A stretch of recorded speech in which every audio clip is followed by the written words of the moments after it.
வணக்கம். இன்னைக்கு மனைவி சமையலில் கறி மசாலா பவுடர் வீட்டிலே எப்படி அரைக்கிறதுன்னு பார்க்கலாம் வாங்க. இதுக்காக 200 கிராம் கொத்தமல்லி, 100 கிராம் வரமிளகா, 5 கிராம் பட்டை, 10 கிராம் கிராம்பு, 25 கிராம் கருவேப்பிலை, 10 கிராம் கசகசா, 30 கிராம் சோம்பு எடுத்திருக்கேன். இதை இப்போ தனித்தனியாக ட்ரை ரோஸ்ட் பண்ணிக்கலாம். இப்போ கொத்தமல்லி சேர்த்துக்கிறேன் ஒரு கடாயில். இது நல்லா வாசனை வர்ற வரைக்கும் மீடியம் ஃப்ளேமில் வச்சு நல்லா வறுத்து எடுத்துக்கோங்க. ஹை ஃப்ளேமில் வச்சிங்கன்னா உடனே தீஞ்சு போயிடும். அதனால் மெதுவாக வறுத்து விடுங்க. இப்போ நல்லா வாசனை வர ஆரம்பிக்குது. இந்த அளவுக்கு வறுபட்டதும் நம்ம இதை தனியாக எடுத்து ஆற வச்சுக்கலாம். அடுத்தது வரமிளகா சேர்த்துக்கிறேன். தீஞ்சு போகாத அளவுக்கு நல்லா மீடியம் ஃப்ளேமில் நல்லா வறுத்து விட்டுக்கோங்க. இது இப்போ நல்லா வறுபட்டுருச்சு. இதையும் தனியாக எடுத்து ஆற வச்சுக்கலாம்.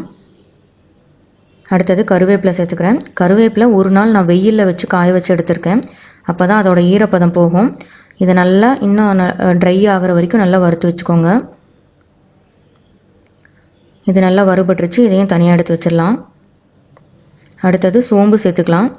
சோம்பு சேர்த்துட்டு ஒரு 2-3 நிமிஷம் நல்லா வறுத்து விடுங்க போதும். ஆல்ரெடி கடாய் ஹீட்டாக இருக்குது. அதுக்கு மேலே வறுத்திங்கன்னா தீஞ்சு போயிடும். இதை வறுத்துட்டு தனியாக எடுத்து வச்சுக்கலாம். அடுத்தது கிராம்பு, பட்டை சேர்த்துக்கிறேன். இது ரெண்டையும் ஒன்றாவே வறுத்துக்கலாம். இதை ஒரு 5 நிமிஷம் நல்லா வறுத்து விட்டுக்கோங்க. இது வறுபட்டதும் தனியாக எடுத்து வச்சுக்கலாம். அடுத்தது கசகசா சேர்த்துக்கிறேன். இது ஒரு நிமிஷம் இல்லைன்னா 2 நிமிஷம் மெதுவாக வறுத்து விடுங்க போதும். அதுக்கு மேலே விட்டிங்கன்னா உடனே தீஞ்சிரும். இது வறுபட்டதும் வறுத்து வச்சுருக்க எல்லாத்தையும் ஆற விட்டு நம்ம மிக்சியில் அரைச்சி எடுத்துக்கலாம்.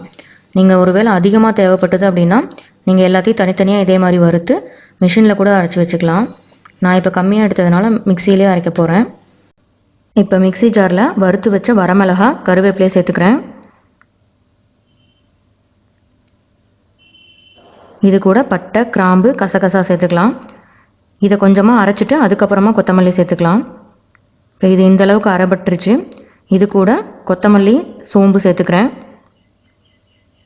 கொஞ்சம் கொஞ்சமாக போட்டு அரைச்சிக்கோங்க, இல்லைன்னா மிக்சி ஜாரில் இடம் பத்தாது. இப்போ பாருங்கள், பாதி அரைச்சாச்சு. இதை ஒரு அகலமான பாத்திரத்தில் மாற்றிக்கலாம், இல்லைன்னா சூடாக இருக்கும். மீதி இருக்க கொத்தமல்லியை அரைச்சி எடுத்துட்டேன். அதையும் இந்த அகலமான பாத்திரத்தில் சேர்த்துக்கிறேன். இதை நல்லா கலந்து விட்டு ஒரு அரை மணி நேரம் நல்லா ஆற வச்சு எடுத்துக்கோங்க. அப்படியே நீங்கள் ஸ்டோர் பண்ணி வச்சிங்க அப்படின்னா வேத்து போய் சீக்கிரமாக கெட்டு போயிடும்.